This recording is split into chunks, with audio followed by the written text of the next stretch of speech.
কাজটা করে চলেছে প্রতিনিয়ত, আমার মতে যে কোনো সুবুদ্ধি সম্পন্ন মানুষ এই সমাজে তারা এটাই বলবে, এই মুহূর্তে সমাজে দাঁড়িয়ে বৃক্ষরোপণের থেকে জরুরি কাজ আর হতে পারে না।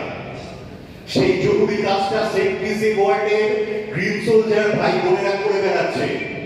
আমাদের মামুদ ভাইদের আজাদ তাদের সঙ্গে থাকতে হবে, আমাদের বৃক্ষরোপণ করতে হবে। আমরা বিষ্ণু উষ্ণায়ন নয়, চাই সবুজায়ন। তো আপনাদের সকলকে সঙ্গে থাকতে বলবো, একসঙ্গে জোট বেঁধে হাঁটতে বলবো, একসাথে বৃক্ষরোপণ করতে হবে, যাতে আমাদের আগামী দিন আরো সুন্দর হয়, তার জন্য পদক্ষেপ নিতে হবে। আমি জানি আপনারা সেটাই করছেন, শুধু একটু মনে করিয়ে দিলাম। আপনারা সবাই ভালো থাকুন। আমি এখানে আসতে পেরে সত্যি আপ্লুত। ধন্যবাদ। সৌমিতাকে অনেক ধন্যবাদ। উনি শুধু কলকাতা থেকে শুধুমাত্র আমাদের এই সবুজ আইনের বার্তা দেওয়ার জন্য এবং সবুজ ভালোবাসেন বলে আমাদের মধ্যে ওনার শত ব্যস্ততার কারণে উনি এসেছেন, হয়তো একটু লেট হয়েছে, তবু যে উনি এসেছেন তার জন্য ওনাকে অনেক অনেক ধন্যবাদ। কারণ এইসব মানুষগুলো যখন এসে পাশে দাঁড়ায় তখন আমরা কাজ করার উৎসাহটা আরো অনেক বেড়ে যায়। এটাই তো পাওনা যে আমরা যদি কিছু ভালো কাজ করি, কোনো মানুষ যারা উৎসাহ দেয়, পাশে এসে দাঁড়ায়, তখন কাজ করার মানসিকতাটা অনেক বেড়ে যায়। তো ধন্যবাদ।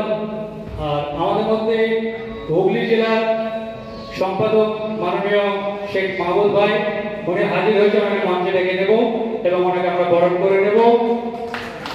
মাহবুব ভাই একটু মঞ্চে আসবেন। মাহবুব ভাইকে বরণ করে নেবে আমাদের মুকুল মুন্সি ভাই, ওনাকে উত্তর করে এবং একটা গাছের চারা, তো ওনাকে দেব না গাছের চারা, যেহেতু আমাদের মাহমুদ ভাইকে বসুন।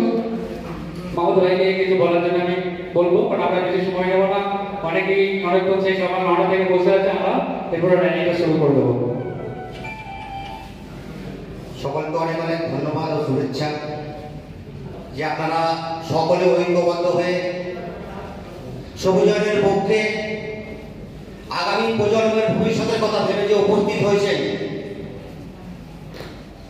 এই উপস্থিতকে আমি আমার অন্তরস্থল থেকে সাধুবাদ জানাই, 19 জানাই। শুধু উপস্থিত হয়ে থেমে গেলেই আমাদেরকে চলবে না, এই লড়াইকে আমাদেরকে আগিয়ে নিয়ে যেতে হবে, যাতে করে আগামী প্রজন্ম আছে, সেই প্রজন্ম কিভাবে সবুজ পৃথিবী, শুদ্ধ পানীয় জল, দূষণমুক্ত বাংলা, দূষণমুক্ত ভারতবর্ষ পাবে, সেই প্রচেষ্টাকে আগিয়ে নিয়ে যেতে আমাদেরকে সব পুরো শক্তি দিয়ে লড়াই করে যেতে হবে। আজকে যে উষ্ণায়ন, আজকের যে উষ্ণতার যে গরম আমরা প্রত্যেকেই ভোগ করেছি, প্রত্যেকেই জানি গাছের কতটা গুরুত্ব আছে বা গাছের কতটা প্রয়োজন আছে। সেই প্রয়োজনকে সম্পূর্ণ করতে প্রত্যেককে লড়াই করতে হবে। আর আজাদ ভাই যে লড়াইটা করছে, এই সেফ পিসি ওয়ার্ল্ড বর্ধমান থেকে শুরু হয়েছে, আজকে পশ্চিমবাংলার বিভিন্ন জেলায় আমরা পৌঁছে গেছি, শুধু বর্ধমানের মধ্যেই থেমে থাকেনি তো, তার সাথে সাথে আমরা চাইব পুরো ভারতবর্ষের মধ্যে এই লড়াইকে কিভাবে জারি করতে পারি, আগামী প্রজন্মকে আমরা দূষণহীন সবুজ পৃথিবী উপহার দিতে পারি। এই বলে আমার সংক্ষিপ্ত বক্তব্য আমি শেষ করলাম। মাহমুদ ভাইকে অনেক ধন্যবাদ। কারণ আমাদের একনিষ্ঠ সবুজ সৈনিক যেটা হুগলি জেলা নয়, হুগলি হাওড়া পুরো দাপড়ি বেড়াচ্ছেন এখন। আর আমাদের আদিনগরের সেলিম চাচা, যিনি অনেক কিছুর সঙ্গে যুক্ত আছেন বর্তমানে, উনি কিছু বলে বলে আমাদের দাঁড়িয়ে আছেন। তা উনি বলার পরে আমরা আমাদের র্যালিটা শুরু করবো। ওনাকে আমি ছোট্ট করে দুটো কথা বলবো, বেশি টাইম নেবেন না। অনেকক্ষণ থেকে বসে আছি, প্রথম থেকেই এসেছি। আমি জানতাম না যে আমার লোকাল আমাদের এই আবহাওয়া এত মহৎ দায়িত্ব নিয়ে এত বড় একটা কাজের দায়িত্বভার মাথায় তুলে নিয়েছে, কাঁধে নিয়েছে। তার সঙ্গে যে সকলের সহযোগিতা, আমাকে মুকুল বললো, আমার ভাই বললো, চাচা তুমি তো অনেক ছোটবেলা থেকে আমরা দেখেছি অনেক কাজে জড়িয়ে থাকো, আমাদেরকে অনেক পথ দেখিয়েছো, তো আমরা একটা উদ্যোগ নিয়েছি। তো একটু সামিল হলে ভালো হয়। আমার বাড়িতে গেছিল আধার, আমি একটা যে কাজের সূত্রে আমাকে বলতে, আমি বললাম যে এই কাজ তো বিরাট কাজ গো, এ তো আবার ঝগড়া লাগাওয়ারও কাজ বটে। একটা গাছের গায়ে গাছের পাতা বাড়ির অপর বাড়িতে, আমার ভাইয়ের বাড়িতে যদি যায়, ভাই কিছু বলবে না। আমাদের যে সামাজিক পরিবেশ, এখন ভাইয়ের যে খুঁটিটা আছে, সে বলবে গো পাতা পাতা খুঁটি খাবে, তোমার ভাইয়ের কাছে পাতাগুলো আমার কাছে এসে ঘরে এসে করছে, নোংরা থেকে ঝাঁট দিতে পারবো।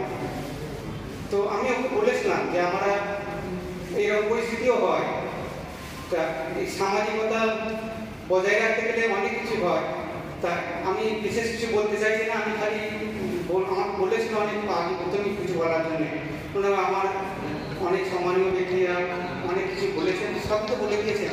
আমি যেটা বলবো ভাবি সেটা সবাই বলা হয়ে গেছে, তাহলে আমরা নতুন করে সময় নষ্ট করার কোনো দরকার নেই। কিন্তু এখন দেখছি যে না, এটা না হলে আমার কিছু বলার দরকার আছে, যে